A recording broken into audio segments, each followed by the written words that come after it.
And I'm back. We are continuing the UFC fight night. Michel Pereira versus Anthony Hernandez. Let's get right into it. But before we do, make sure you like, comment, subscribe, share, and follow and hit the bell icon to get notified whenever I upload. Let's go. We have Charles Johnson versus Sumudaerji. Sumudaerji is 16-6. His country is China. He stands at 5'8" tall. He weighed at 136 pounds in his last win, has a reach of 72 inches and a leg reach at 38.5 inches. While Charles Johnson, on the other hand, is 16-6 as well. His country is United States. He stands at 1 inch taller at 5'9" tall. He weighed at 125 pounds in his last win, has a reach of 70 inches and a leg reach of 40 inches. Charles Johnson has a 1.5 inch leg reach advantage, a 2 inch reach disadvantage to Sumudaerji, while Charles Johnson also has a 1 inch height advantage. Just based off of these stats right now, I think Charles Johnson would benefit either getting on the inside or getting it down. Sumudaerji, on the other hand, he should definitely try and use his 2 inch reach right now, based off of these stats, before we go on to win buys and grappling to see how he's got it done in his previous fights. And I feel like Charles Johnson should use his leg kicks and Sumudaerji as well to use his leg kicks to try and keep the range.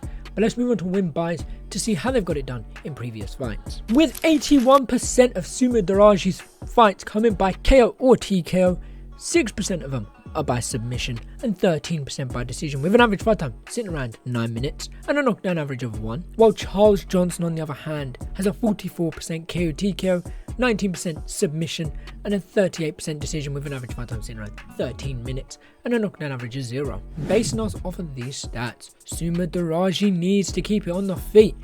He doesn't really need to, but he has the more knockouts. He should definitely try and keep this on the feet as best as he can. He's got the power. He should go in there and try and knock out Charles Johnson.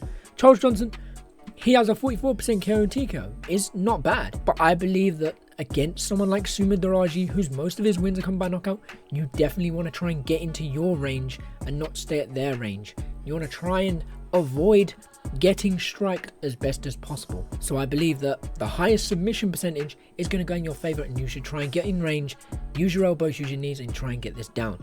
But let's move on to significant strikes to see how they performed in their last fight on the feet. With Charles Johnson in his last fight having an average of 5 punches landed per minute, 51% significant strikes, an average of 3 punches absorbed per minute with a 58% defense, while Sumudaerji, on the other hand, had an average of 5 punches landed per minute, 54% significant strikes, an average of 3 punches absorbed per minute as well, and a defense of 61%. Again, just looking at those stats, although Charles Johnson had landed a little bit more, he had a little bit of a worse significant strikes percentage. He also absorbed a bit more, and he had a bit of a worse defense. Sumudaerji, a lot of this is going in his favor. The striking is going in his favor.